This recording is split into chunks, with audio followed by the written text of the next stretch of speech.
مغرب سے NATO forces داخل ہو جائیں، مشرق سے بھارتی فورسز آ جائیں اور ہمارے ایٹمی دانت توڑ کر اور پھر ہمیں بھارت کے سامنے ڈال دیا جائے، نو ڈو ایز یو لائک. یہ ان کا نقشہ ہے. ہوگا کیا وہ اللہ جانتا ہے، ہوگا وہ جو اللہ چاہے. لیکن اللہ کا چاہنا جو ہے وہ کس پر منحصر ہے؟ یہاں انقلاب برپا کرو، یہاں اسلام لاؤ. اگر دھندوں میں لگے رہو گے تو وہ خود بخود نہیں آ جائے گا انقلاب. صحابہ نے جانیں دی تھی، کتنی تکلیفیں اٹھائی تھی. 12 برس تک مکی دور کے اندر با نشہ درویشی در ساز و دمادم زن، جو پختہ شبی خدرا بر سلطنت جم سن.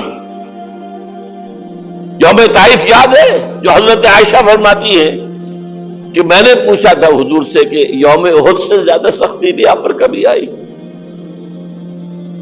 یوم احد پر کیا ہوا تھا؟ تلوار کا وار پڑا تھا آپ کے چہرہ مبارک. یہ جو رخسار کی ہڈی ہے اس کے اندر وار گیا ہے. اوپر خود کی 2 کڑیاں تھیں، وہ اس میں گھس گئیں. 2 دندان مبارک شہید ہوئے. وہ خود کی کڑیاں ایک صحابی نے اپنے دانتوں سے پکڑ کے کھینچنے کی کوشش کی، دانت نکل گئے، وہ نہیں نکلی. کیا جتن کر کے نکالی گئی ہوگی تو خون کا فوارہ، اتنا خون گیا ہے کہ آپ بے ہوش ہو گئے، گر گئے. اور مشہور یہ ہو گیا کہ آپ کا انتقال ہو گیا، شہادت ہو گئی. یہ سیرت کبھی پڑھی ہے؟